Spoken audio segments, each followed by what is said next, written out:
بسم اللہ الرحمن الرحیم نحمده ونصلی علی رسول الکریم وعلی آلہ واصحابہ اجمعین برحمتک یا ارحم الراحمین۔ خیال ہوا کہ اس کتاب کے آخر کا کچھ حصہ سناؤں، ابھی ذہن میں جو بات آتی ہے تو میں نے کہا کہ سنا دوں، انشاءاللہ مفید ہوگا۔ کل جو کتاب سنائی گئی الحمدللہ اس کا بہت اثر رہا، اللہ تعالی قبول فرمائے اور ان اکابر کی تعلیمات پر عمل کرنے کی ہم سب کو توفیق عطا فرمائے۔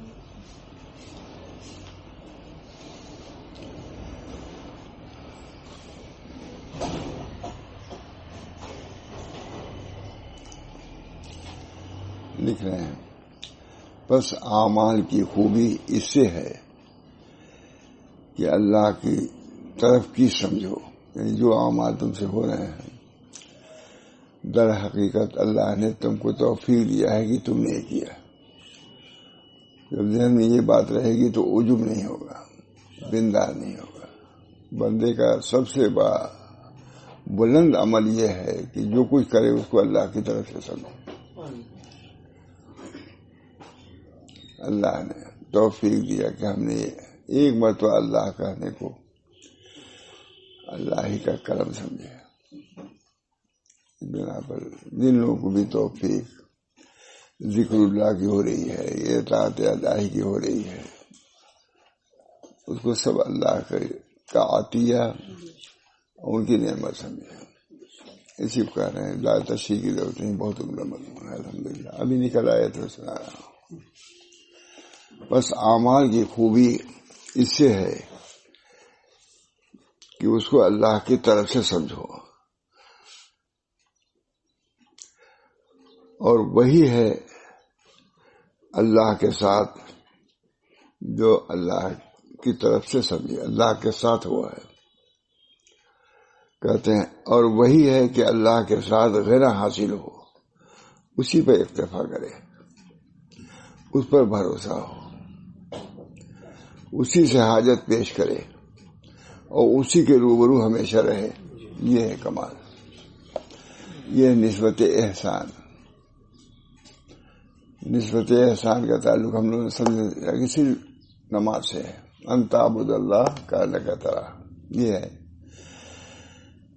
لکھا، جب کتاب الاذکار پڑھا رہے تھے حضرت کو تو اس میں لکھا کہ تلاوت میں یہ استحضار کرو کہ اللہ اس کو دیکھ رہا ہے۔ اللہ تو فرمایا دیکھو جی، اب دیکھو حضرت کی بات پر کہ ہم لوگ سمجھتے تھے کہ احسان کا تعلق صرف نماز سے ہی، تو تلاوت سے بھی ہے، یعنی تلاوت میں بھی سمجھو کہ اللہ ہم کو دیکھ رہا ہے۔ ہم تعبد اللہ کرنے کا طرح ہم تلاوت کریں، اللہ دیکھ رہا ہے، سن رہا ہے، یہی تو احسان ہے۔ تو واقعی ہم لوگ ذہن میں تعبد اللہ کرنے کا طرح یہی کہ نماز کے ساتھ یہ خاص ہے، لیکن نہیں، تلاوت بڑے تعجب سے کہا پڑھاتے وقت، یہ دیکھو تلاوت سے بھی ہے، دیکھ رہا ہوں مضمون، بہت دنوں کی بات ہے۔ حضرت مولانا عبداللہ صاحب نے لکھا ہے، ڈاکٹر عبداللہ صاحب نے، کہ احسان کا تعلق ہر عمل سے ہے۔ کہا اگر تم باہر سے آئے، تمہارا نواسا ہے یا تمہارا پوتا ہے، اس کو تم نے اٹھا لیا، گود میں لے لیا اور اس کو چوما، جاتا ہے لکھا ہوا ہے۔ اس استحضار کے ساتھ کہ اللہ نے فرمایا کہ بچوں کے ساتھ رحم کا معاملہ کرو، یہی احسان ہے۔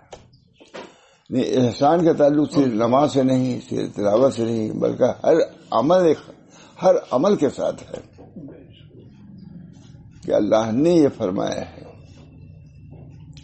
ہمارے حضرت بیان کیا تھا، فرماتے تھے دیکھو سب لوگ حضور اقدس صلی اللہ علیہ وسلم کی زیارت کو چاہتے ہیں، لیکن وہ سب زیارت کیا منامی زیارت ہے، کہا وہ اپنے بس میں نہیں ہے۔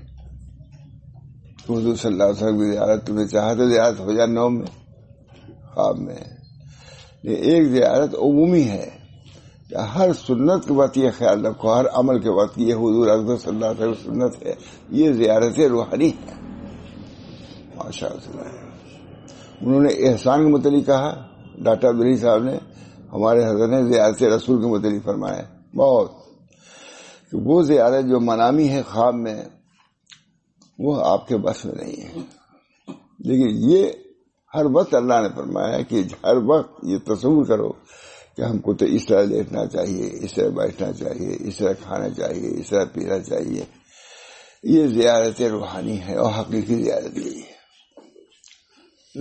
دین آسان ہے اور سب سے مشکل نسبت احسانی کو سمجھتے ہیں، اس کو ان بزرگوں نے آسان کر دیا.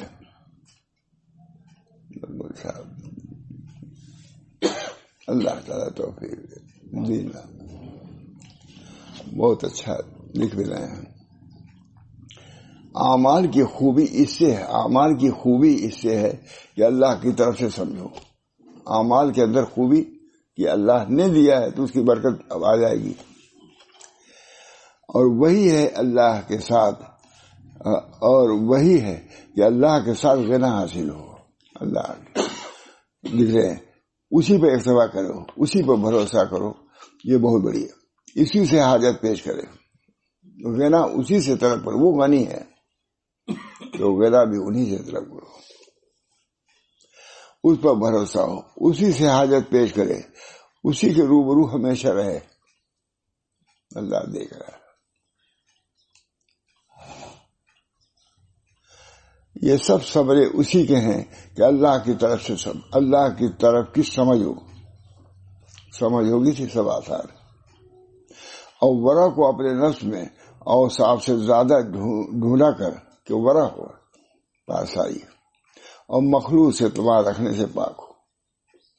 یہ طریقہ کوئی مشکل نہیں ہوتا. اللہ تعالیٰ توفیق دے، کچھ مشکل نہیں. اور ورع کو اپنے نفس میں اور اوصاف سے زیادہ ڈھونڈا کر، اور اوصاف سے حضرتانی کی ترجمہ ہے، اور مخلوق سے تمہارا رکھنے سے پاک رہو. کیونکہ طعام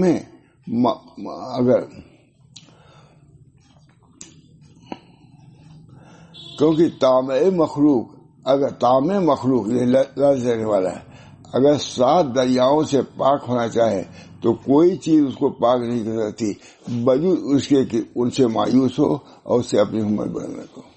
تما جب آ گیا اللہ کو تو اتنی گندگی ہے کہ 7 سمندر دھو گی جا پاک نہیں ہوگا.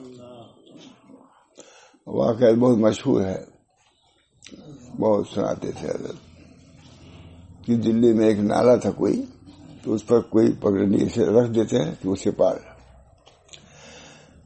شاہ عبدالرحیم صاحب تشریف لے جا رہے تھے اور اس سے پار ہونا چاہتے تھے اس نالے سے. ادھر سے کتا آ گیا، وہ کھڑا ہو گیا، 2 نہیں جا سکتے تھے، ایک جیسے کتا جاتا یا شیخ جاتے.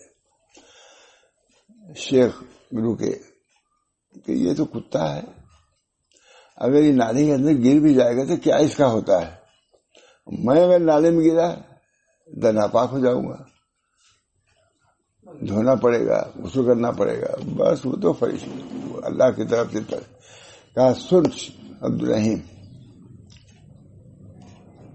میں اگر گروں گا تو واقعی پاک کر دیں گے، لیکن تم اگر تکبر میں مبتلا ہوئے تو 7 سمندر دھوگے تبھی پاک نہیں ہوگے. مجھ سے اگر تم نے بہتر سمجھا اپنے کو تو طریقے اہم چیزوں میں سے ہے کہ تم گھر سے نکلو تو کسی کو اپنے سے کمتر نہ سمجھنا، مگر سب سے کمتر. لکھا کتابوں میں ہے، کوئی مخلوق تم سے کمتر نہیں، تم کمتر. جتنا یہ استحضار ہوگا اتنی ترقی ہوگی. آج باقی میں مستثنا نہیں کرتا، لیکن بہت کیوں تو جگہ جگہ ہے، کوئی جھگڑا نہیں چاہتا کسی بات میں. ہر جگہ ہم لوگ دلیل ہے، لیکن اپنے نفس کے اعتبار سے عزیز ہے. تم کو کون پوچھتا ہے؟ اللہ کے ہمیں وہی پوچھا جائے گا جو اپنے کو نیست کر کے جائے گا. نیستی ببولی گربلہ نیستی، آئینہ ہستی چباشد نیستی، آئینہ ہستی چباشد نیستی، نیستی ببولی گربلہ. بنیاد ہے تصوف کی یہ شعر. آئینہ ہستی چباشد نیستی، نیستی ببودی کرا. نیستی اگر بیوقوف نہیں ہو اللہ کے سامنے تمہاری کیا حقیقت ہے؟ ایک معمولی آدمی بھی کوئی تواضع بات مقابلے میں نہیں کہتا. بب بات کری تم کیا ہو، اور اس کو بہت سمجھتے ہیں کہ یہ خود ہی ہے اور یہ کچھ نہیں ہے. خدا کے ساتھ خود ہی مت آؤ. خدا اور خود ہی جمع نہیں ہو سکتی. خدا اور ہوا جمع نہیں ہو سکتا. ہوا بہرحال اللہ ہم سب کو عمل کی توفیق دے. اسی کے سامنے ہمیشہ رہے اور یہ سب سبرے اسی کے ہیں کہ اللہ کی ترقی سمجھے جو کچھ ہے، اور ورا کو اپنے نفس میں اور سبسا سے زیادہ ڈھونڈا کرو. ورا ہے کہ نہیں؟ اور مخلوق سے تمہارا رکھنے سے پاک رہو، کیونکہ طعام مخلوق اگر 7 دریاؤں سے اسی بنے گا، 7 دریاؤں سے پاک ہونا چاہے تو کوئی چیز اس کو پاک نہیں کر سکتی، بجز سے کہ ان سے مایوس ہو اور ان سے اپنی ہمت بلند رکھے.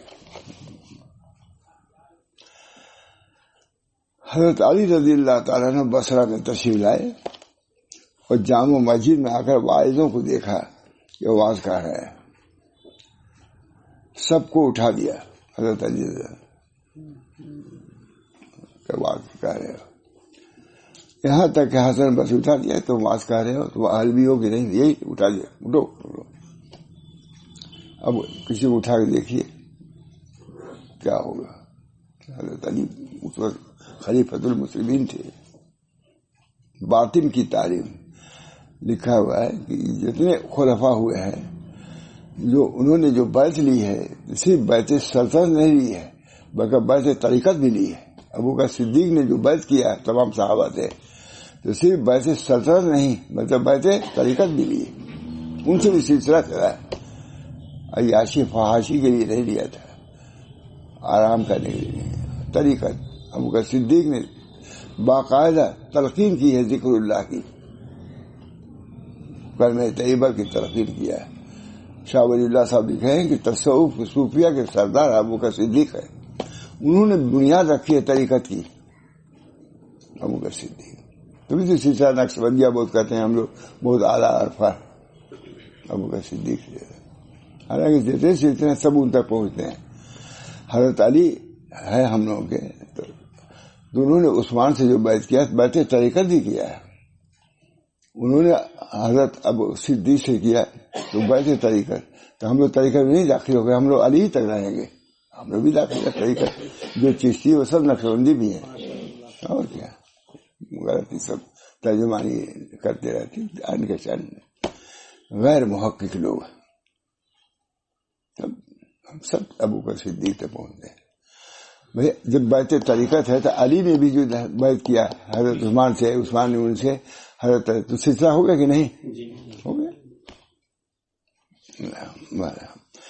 اٹھا دیا. یہاں تک کہ حسن بصری کے پاس تشریف لائے اور فرمائے کہ اے نوجوان، میں تجھ سے ایک بات پوچھنا چاہتا ہوں، اگر جواب دے دے تو تجھے رہنے دوں گا اور نہیں نکال دوں گا، بات نہیں کرنے دوں گا. حضرت علی نے کہا اے جوان، سعید الطائفہ ہے وہ حضرت حسن بصری، معمولی آدمی تھوڑے نا، لیکن اس وقت اگر جواب دے دیا تو تجھے رہ دوں گا، نہیں تو تجھے بھی اٹھا دوں گا، جیسا کہ تم کو اوروں کو اٹھا دیا ہے. حضرت علی نے ان پر کچھ آثار رشد دیکھے تھے. دیکھ لیا تھا چہرے سے کہ بڑا آدمی ہونے والا ہے حسن بصری. حضرت حسن نے آج کیا پوچھیے، وہ بھی مطمئن ہو گئے کہ پوچھیے کیا، جو آپ کا جی چاہے. یہ بھی کہہ دیا جو جی چاہے پوچھیے. حضرت علی رضی اللہ تعالیٰ فرمایا کہ بتلاؤ اس دین کی جڑ کیا ہے. اس دین کی جڑ کیا ہے؟ کہا ورا. دین کی جڑ ورا، پارسائی. فرمایا دین کی خرابی کیا چیز ہے سب سے؟ کہا طمع، لالچ. مخلوق سے لالچ سب سے بری چیز ہے. اللہ سے اپنے دل کو لگا لینا، انہیں سے امید رکھنا، یہ سب سے بہتر چیز ہے. اور مخلوق سے تمہیں رکھنا یہ سب سے بری چیز ہے. جانتے بھی نہیں، سمجھتے بھی نہیں، سنتے بھی نہیں. یہ کتابیں ہمارے تھانوی کا ترجمہ ہے. یہ اللہ تعالیٰ تو فرمایا تو بیٹھا رہ، نہ کچھ نہیں، بیٹھو آواز کرو، پاس ہو جائے. تو جیسا شخص لوگوں کو واز کر سکتا ہے، وہ واز کے لیے شاہ ولی اللہ صاحب نے لکھا ہے کہ واز کے لیے بھی دیانت اور ثقافت کی ضرورت ہے. واز کے لیے بھی لکھا، تفہیمات میں لکھا ہے، واز کے لیے بھی، صرف شیخوخت کے لیے نہیں بلکہ واز کہنے کے لیے بھی، کیونکہ واز ہے خدا اور بندوں کے درمیان واسطہ، اس وقت وہ ہے اللہ کے دین کی وہ ترجمانی کر رہا ہے، اس کو بھی سمجھ کے ترجمانی کرنا چاہیے.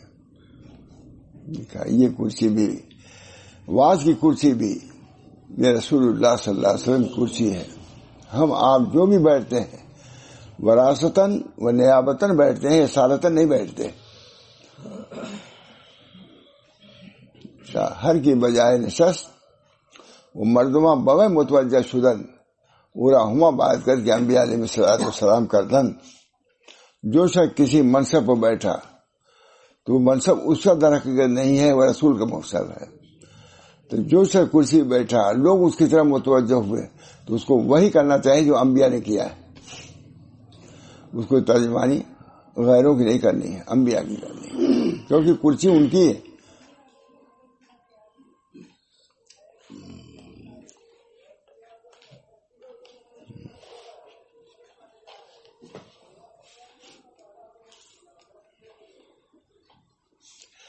میں نے اپنے شیخ ابو العباس رحم اللہ سے سنا ہے، فرماتے تھے کہ میں اوائل زمانے میں حدود اسکندریہ میں تھا، ملک کسی شراسہ کے پاس جا کر کوئی چیز آدھے درہم کو خریدی، وہاں جا کر کے آدھے درہم میں کوئی چیز خریدی. پھر میں نے دین کی سلامتی اس کے کہتے ہیں خریدی. پھر میں نے اپنے دل میں کہا شاید یہ شاید مجھ سے دام نہ لے. دل میں آ گئی بات کہ مجھ کو دیکھو کر کے گدری پہنے ہیں، شاید ہم کر دے کچھ. بہت دیکھا بارہ میں. پھر میں نے اپنے دل میں کہا کہ شاید یہ شاید مجھ سے دام نہ لے. اسی وقت ایک خاطب نے آواز دی کہ دین کی سلامت اس میں ہے کہ مخلوق سے تمنا رکھو. ہوتا ہے خیر کہ سر ہم سے اب کپڑا خریدے گئے، یہ گئے، دیر میں کتنا آ جاتا ہے کہ شادی نرم کر دے، کچھ سستا کر دے، ہوتا کہ نہیں. ایک خیال ہے کہ شاید کہ کچھ ہمارے ساتھ نرمی کرے اور کچھ معاف کر دے.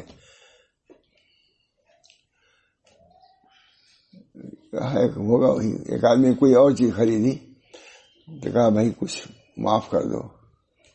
آواز آئی کہ اسے اپنے دین کو برباد کر دیا اس نے، یعنی اپنے بزرگی اور جو صورت ہے اس کے نام پر گویا کہ یہ کم کرانا چاہتا ہے، تو گویا کہ اس کے عوض میں اس کو لینا چاہتا ہے. یہ دیکھیے یہ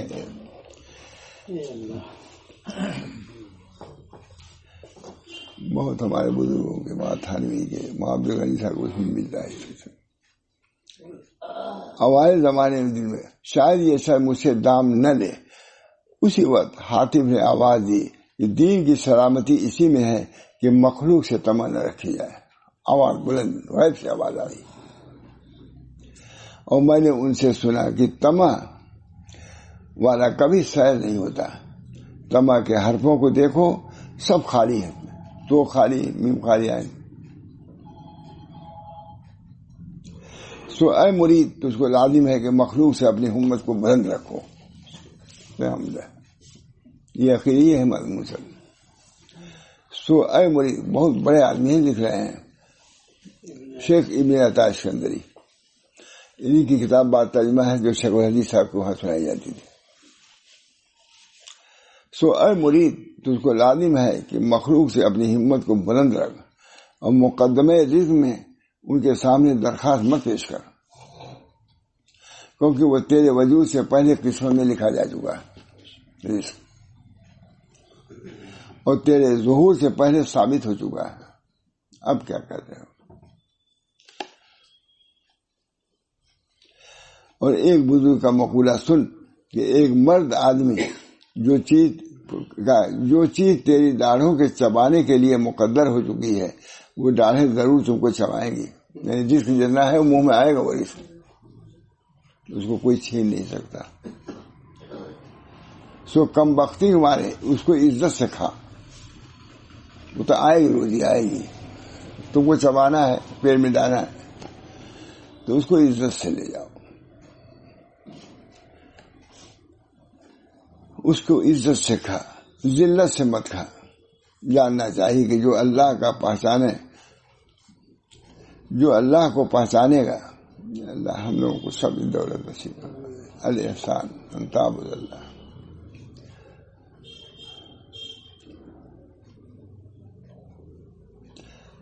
جاننا چاہیے کہ جو اللہ کو پہچانے گا اس کی ضمانت اور کفالت پر وثوق رکھے گا، اور جب تک کہ اللہ کے پاس کی چیز پر اس سے زیادہ بھروسہ نہ ہو جتنا اپنے پاس کی چیز پر ہوتا ہے، اور حق تعالیٰ کی ذمہ داری پر اس سے زیادہ وثوق نہ ہو جتنا مخلوق کی ذمہ داری پر ہوتا ہے، اس وقت بندے کی سمجھ کامل نہیں ہوتی۔ اللہ پر زیادہ وثوق کہ اپنے اوپر وثوق، اس وقت بندے کی سمجھ کامل نہیں ہوتی، اور جاہل ہونے کے لیے یہی بہت ہے کہ یہ حالت نہ ہو۔ اللہ پر بھروسہ نہ ہونا یہ جاہل ہونے کی علامت ہے۔ کسی شخص نے ایک آدمی کا جو کہ عارف تھا دیکھا، اور کسی شخص نے ایک آدمی کو جو کہ عارف تھا دیکھا کہ ہر وقت جامع مسجد میں رہتا ہے، باہر نہیں جاتا۔ یہ قصہ ہم نے حضرت سے بھی جامع صاحب سے لاتا، لیکن دوسرے انداز تھا۔ لیکن اب یہی سب حضرت تھانی سے سنے رہے ہوں گے تو بیان کرتے رہتے تھے، لیکن حضرت صاحب نے ساری کبھی کتاب نہیں آئی ہوئی، اب چھپی۔ اور کسی شخص نے ایک آدمی کو جو کہ عارف تھا دیکھا، ہر وقت جامع مسجد میں رہتا ہے، باہر نہیں جاتا۔ اس شخص نے اس کی پابندی سے تعجب کیا اور اپنے دل میں سوچا کہ یہ کہاں سے کھاتا ہے، ہر روز جامع مسجد میں بیٹھا رہتا ہے، کھاتا کہاں سے؟ وہ عارف اس شخص کے خطرے پر مطلع ہو گیا کہ میری طرف سے اس کو شبہ ہو رہا ہے۔ وہ عارف اس شخص کے خطرے پر مطلع ہو کر ایک روز اس سے پوچھنے لگا کہ تو کہاں سے کھاتا ہے؟ اس شخص نے کہا کہ میرا کوئی دوست یہودی ہے، اس نے مجھ سے 2 روٹی روزانہ کا وعدہ کیا ہے، وہ دے جاتا ہے۔ اس عارف نے کہا اے غریب، تو نے اپنے لیے ایک یہودی کے وعدے پر وثوق کیا۔ انہوں نے کہا جو شبہ ہوا تو انہوں نے خود کہا تو کہاں سے کھاتا ہے، یہ سمجھ گیا؟ اس کو شبہ ہوا کہ یہ کہاں سے کھاتا ہے، جامع مسجد میں رہتا ہے، تو اس نے پوچھا، امام نے جو رہتا تھا کہ تو کہاں سے کھاتا ہے، اس کے پوچھنے سے پہلے انہوں نے پوچھا تو کہاں سے کھاتا ہے۔ دیکھیں آپ لوگوں برکت سے، اس شخص نے کہا میرا کوئی دوست یہودی ہے، اس نے مجھ سے 2 روٹی روزانہ کا وعدہ کیا ہے، وہ دے جاتا ہے۔ اس عارف نے کہا کہ اے غریب، تو نے اپنے لیے ایک یہودی کے وعدے پر وثوق کیا اور میرے لیے اللہ تعالیٰ کا وثوق نہیں ہے۔ جب تم ایک یہودی پر وثوق کرتے ہیں کہ 2 روٹی آ کے دے جائے گا، تو میرے متعلق تم کو کیا ہے؟ تو نہیں خیال کرتا کہ اللہ رب العزت مجھ کو دے گا؟ اور میرے لیے اللہ تعالیٰ کے وعدے پر وثوق نہیں کیا، حالانکہ اس کا ایسا سچا وعدہ ہے جو کبھی خلاف نہیں ہوتا۔ اللہ تعالیٰ فرماتا ہے وَمَا مِن دَابَّةٍ فِي الْأَرْضِ إِلَّا عَلَى اللَّهِ رِزْقُهَا وَيَعْلَمُ مُسْتَقَرَّهَا وَمُسْتَوْدَاهَا۔ وہ شخص فرما کے چلا گیا۔ کسی اور بزرگ کا قصہ ہے کہ چند روز کسی امام کے پیچھے نماز، یہ واقعہ سناتے رہے۔ کسی اور بزرگ کا قصہ ہے کہ چند روز کسی امام کے پیچھے نماز پڑھتے رہے۔ امام کو ان کے ہر وقت مسجد میں بیٹھے رہنے اور اسباب کے چھوڑنے سے تعجب ہوا، ہر چیز رہتا ہے کھاتا ہے۔ پوچھا کہ تم کہاں سے کھاتے ہو؟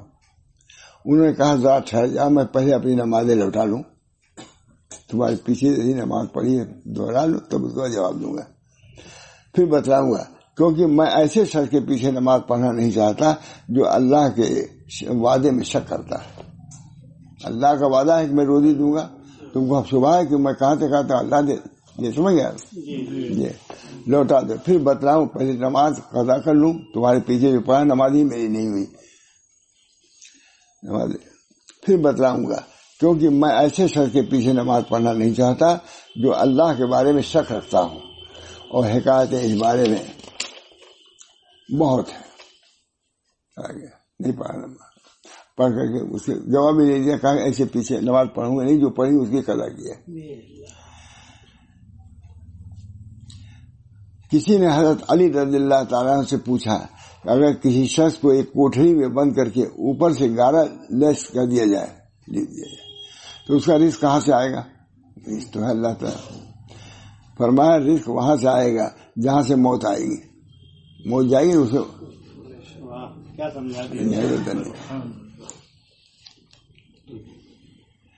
اس کا رزق کہاں سے آئے گا؟ فرمایا کہ رزق وہاں سے آئے گا جہاں سے موت آئے گی۔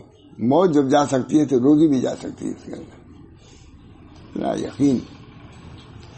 اس حجت کو دیکھا، فرما رہے ہیں مصنف، اس حجت کو دیکھا کیسی روشن ہے، اور یہ دلیل کیسی واضح ہے۔ اور یہ جو شیخ نے کہا کہ ان کی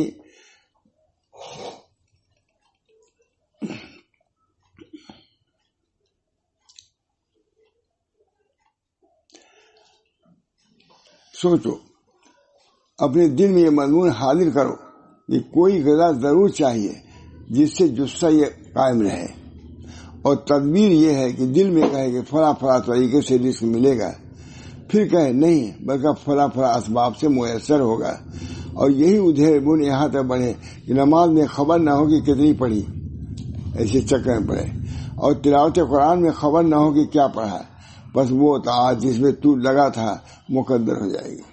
جب اسی میں فکر میں رہے نماز میں بھی تو کیا نماز پڑھی تم نے، اور اس کے انوار سے تو بے نصیب ہو جائے گا، نماز کے انوار، تلاوت کے انوار سے محروم ہو جائے گا، اور اس کے اسرار، اس کے حکم سے محروم ہو جائے گا۔ تو جب یہ خیال اس کو گھیرے تو کدال توکل سے اس کی بنیاد کو منہدم کر دو، توکل کی کدال سے ختم کر دو، جب ختم کرو گے تب تم کو ملے گا۔ اب ہے مجھ سے یہ سب درجات ہیں احسان کے، اللہ تو کدال توکل سے اس کی بنا کو منہدم کر دو، اور وجود یقین سے اس کو ریزہ ریزہ کر دو، اور جان تو تجھ پر اللہ کے مہر ہے، اللہ تیری تدبیر کا انجام تیرے ہونے سے پہلے کر چکا ہے،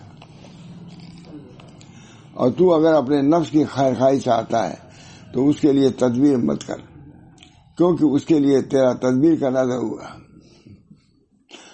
کیونکہ اس کے لیے تدبیر کرنا ضرور ہے، کیونکہ اسے تدبیر کے سبب تجھے تیرے ہی حوالے کر دیا جائے گا۔ تم تدبیر کے پیچھے پڑو گے تو تدبیر کے حوالے پریشانی ہوگی۔ بارہ یہ بزرگوں کے احوال ہے، دکھلا دی انہوں نے دیکھا، ہم بزرگ بالکل ایسے بیٹھے ہوئے ہیں، کچھ نہیں، اللہ دیتا ہے روزی۔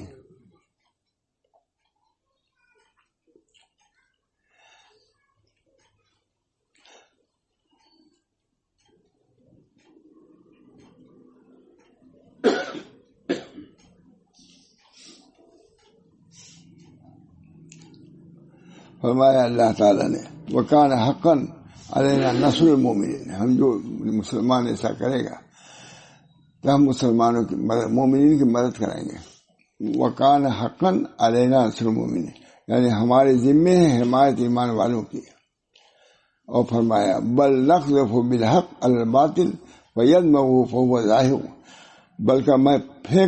بلکہ ہم پھینک مارتے ہیں حق کو ناحق پر، بس وہ ان کا بھیجا نکال دیتا ہے، پھر بچاتے ہیں۔ قرآن کا ہے، یعنی جب فکر آخر لے آتے ہیں تو فکر دنیا کو ختم ہی کر دیتے ہیں۔ بہت حضرت ہمارے پورا مسئلہ اس پر ہے، دوسرا انداز دوسرا ہے، یہ نہیں ہے۔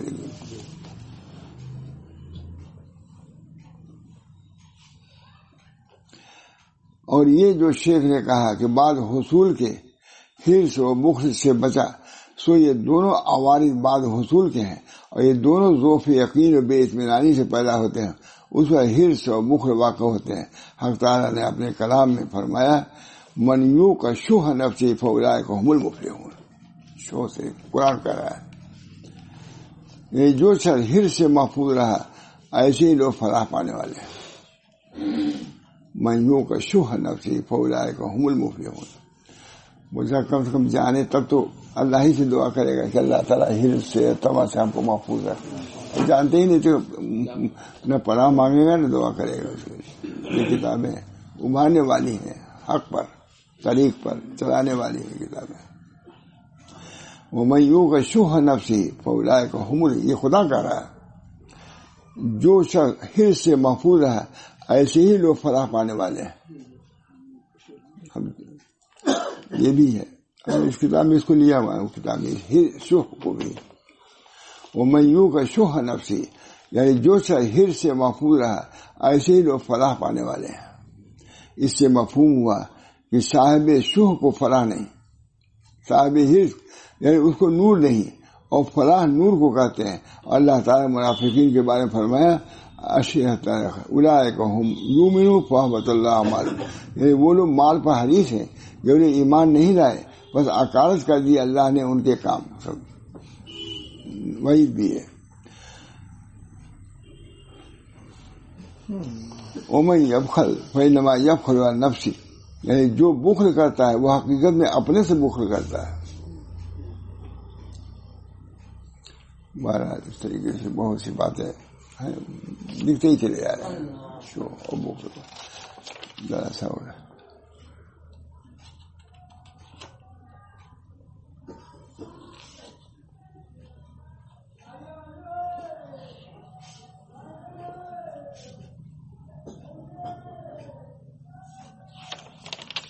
انشاءاللہ کل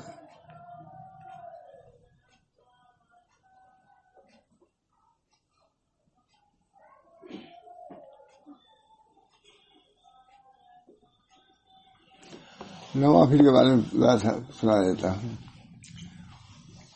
جان تو مضمون ختم ہو گیا, دوسرا پڑھ میں جان تو اللہ تعالیٰ تجھ پر رحم کرے. جان تو اللہ تجھ پر رحم کرے کہ ہم نے واجبات کو غور کر کے دیکھا تو معلوم ہوا کہ حق سبحانہ تعالیٰ نے جتنی عبادتیں واجب کی ہیں انہی کے جن سے کوئی نفل بھی مقرر کی ہے, واجب نفل بھی کی, تاکہ اس نفل سے اس قلیل کا تدارک ہو جائے. فرض نماز ہے کون ادا کر سکتا ہے جیسا حق ہے, تو واجب 2 کا نفل 4 کا نفل کر دیے تاکہ جو کمی رہ گئی اس سے پوری ہو جائے. یہ مشہور چیز ہے. انہوں نے بولے کہتے ہیں جان اللہ تعالیٰ تجھ پر رحم کرے کہ ہم نے واجبات کو غور کے دیکھا تو معلوم ہوا کہ حق سبحانہ تعالیٰ نے جتنی عبادتیں واجب کی ہیں انہی کی جن سے کوئی نفل بھی مقرر کی ہے تاکہ اس نفل سے اس قلیل کا تدارک ہو جائے. 2 رکعت پڑھ سنت بھی 2 پڑھ لو, 2 رکعت سنت واجب ہے, 2 رکعت نفل پڑھ لو, جو کمی ہے انشاءاللہ پوری ہو جائے گی.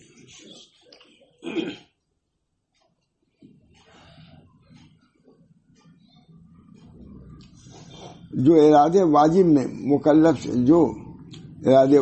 مکلف ہو اسی طرح حدیث میں آیا ہے کہ اول بندے کو فرض نماز کو دیکھا جائے گا, اگر اس میں کوئی نقصان ہوا تو نوافل سے اس کی تکمیل کر دی جائے گی. اس کو خوب سمجھ لے فرما رہے ہیں.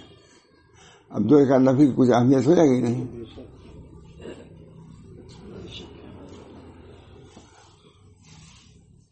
نوافل سے اس کی تکمیل ہے, اس کو خوب سمجھ لے.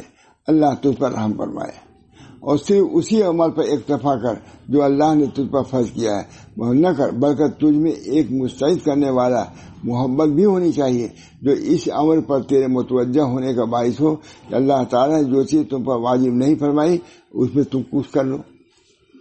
اللہ نے اپنے اوپر کر لیا تو جو چیز اللہ تعالیٰ نے تم کو زیادہ دی ہے تو تم بھی کچھ عبادت میں زیادتی کر لو. بہت اور صرف اسی عمل پر اکتفا مت کر جو اللہ تعالیٰ نے تجھ پر فرض کیا ہے, بلکہ تجھ میں ایک مستعد کرنے والی محبت بھی ہونی چاہیے کہ جو اس عمل پر تیرے متوجہ ہونے کا باعث ہو کہ اللہ تعالیٰ نے جو چیز تجھ پر واجب نہیں فرمائی اس میں بھی اللہ تعالیٰ سے معاملہ تم بھی تو کچھ کرو. اور اگر بندہ مطلب یہ محبت سے ہوگا، اللہ سے محبت ہوگی، یہ نہیں کہ تکیہ ہوتے ہی پر بلکہ کچھ بڑھا کے دے، اللہ سے معاملہ ہوگا. اور اگر بندہ اپنے میزان عمل میں صرف واجبات کے کرنے اور حرام کے چھوڑنے کا ثواب دیکھیں تو ان کو اس قدر خیر و منت فوت ہو جائے گی جس کو کوئی گننے والا گن نہیں سکتا.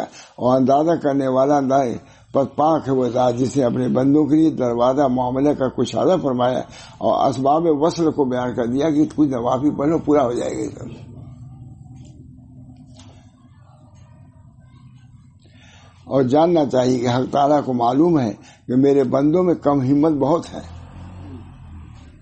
اور ہمت والے بھی کہتے ہیں میرے بندوں میں کم ہمت والے بھی ہیں اور ہمت والے بھی ہیں. اسے واجبات کو واجب کیا اور حرام کو بیان کیا. جو کم ہمت تھے انہوں نے صرف ادائے واجبات اور تارک کے محرمات پر بچ کیا اور ان کے دلوں میں غلبہ محبت اور شفقت نہیں ہے جو ان کو باعث ہو کہ بدون واجب کیے بھی کچھ معاملہ کریں. سو ان کی مثال ایسے غلام کسی ہے جس کا حال مالک کو معلوم ہے کہ اگر اس پر خراج مقرر نہ کروں گا یہ کچھ نہ لائے گا. یہ فرض کیا تاکہ فرض تو ادا کریے، ایسا ہے. اسی واسطے حق تعالیٰ نے اورات کو موقت فرمایا اور اعمال عبودیت کو مؤخر کیا اور طلوع و غروب اور زوال اور سائے کے برابر ہونے سے نماز کے اوقات بتلائے اور نقد اور تجارت اور معاشی میں جو مال بڑھتا اس میں سال گزارا مقرر کیا اور کھیتی میں پیداوار اس بات حق ہوئی اور وہاں شادی اتنے ہی تو کر لے بہت ہے. یعنی یہ نہیں کہ سب پر کر دیا.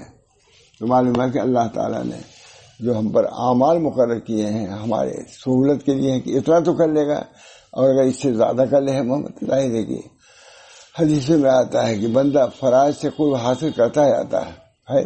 بہت مشہور حدیث ہے.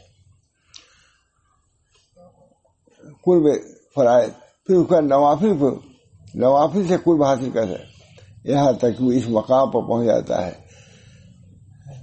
کہ میں اس کی زبان ہوتا ہوں، میری زبان سے وہ بولتا ہے. لیکن نوافل قرب فرائض اور قرب نوافل جب جمع ہوتے ہیں تو یہ درجہ اس کو ملتا ہے. قرب فرائض صرف نوافل اگر کوئی ادا کرے فرائض کو کچھ نہیں ملے گا. وہ قرب نوافل اسی صورت بڑی بہت طویل بھاشا کی 50 صفحے میں پر ہے نا جو آیا. قرب فرائض قرب نوافل بہت بات کیا ہے. معلوم کہ حضرت نے فرمایا کہ بھائی قرب اگر نوافل تمہارے پاس ہے، قرب فرائض اگر نہیں ہے تو کچھ نہیں ملے گا. اور قرب فرائض کے بعد قرب نوافل کا درجہ اسی صورت میں ہے جب فرائض تم ادا کرو گے. اس پر ثابت کیا یہ کہ بہت سے لوگ کہتے ہیں ہم یہ پڑھتے نہیں، فرائض کو پڑھنا تمہاری ضروری. مگر اللہ تعالی ہم سب لوگوں کو دے رہی ہے. اللہ تعالی ہم سب لوگوں کو طریق کو سمجھنے کی اخلاقیات کی طرف سے بھی اور وظائف کے طریقے سے بھی باطنی کیفیات کے اعتبار سے بھی اللہ تعالی ہم سب لوگوں کو اعتدال پر رکھے اور وہ قلب دے جو اللہ کا پسندیدہ ہو. وہ قلب وہی جس میں اللہ کی محبت ہو، اللہ کا تعلق نسبت ہو. اس کی کوشش ہم سب کو بزرگان دین کے لیے کہ یہاں لوگ جاتے تھے. اب کیا سوال ہے، وہ اسی لیے جاتے تھے تکمیل ایمان. تفسیر جواہر مکی نے لکھا ہے کہ جس طرح ایمان ضروری ہے اسی تکمیل ایمان بھی ضروری ہے. تو حضرت بہت خوش ہو گئے کہ بزرگوں کے جانے کی اور وجہ تکمیل ایمان کسی نے کہا ہے. جتنا ہی حضرت صاحب کے جو لوگ جاتے تھے ایمان کی تکمیل کے لیے جاتے تھے. یعنی اس کے اس انداز سے تفسیر جواہر مکی ہے کہ جس طرح ایمان کا حاصل کرنا ضروری اسے تکمیل ایمان بھی ضروری ہے کہ اپنے ایمان کو کامل کرو. ظاہر کے صحابہ ایمانی میں تو بڑھے ہوئے تھے. ابو بکر صدیق حضرت عمر سے بڑھے ہوئے تھے. صحابہ کے ایمان کے برابر کوئی پہنچ نہیں سکتا. معلوم اس کے کوئی حد نہیں ہے. جتنا بھی بڑھو گے ویسا تو وہاں پاؤ گے. بہرحال اللہ ہم سب کو توفیق دے. اللہ جو تما ہے پھر سے یہ گناہ جو باطن رذائل ہیں اللہ تعالیٰ ان سے بھی ہم سب کو نجات کلی عطا فرمائے. توکل ہے، تسلیم ہے، اللہ کی محبت ہے، ان تمام صفات حمیدہ سے ہمارے دلوں کو موصوف فرمائے، اور جو رذائل ہیں، حرص ہے، طمع ہے، کبر ہے، یہ تمام ہیں جو قلب کو فاسد کر دیتے ہیں اور اللہ سے دور کر دیتے ہیں، اللہ ان سے بچائے اور اچھے اعمال کی، اچھے خصال کی، اچھے اخلاق کی توفیق مرحمت فرمائے۔ ربنا تقبل منا انت السمیع العلیم برحمتک یا ارحم الراحمین۔ بہت طویل بات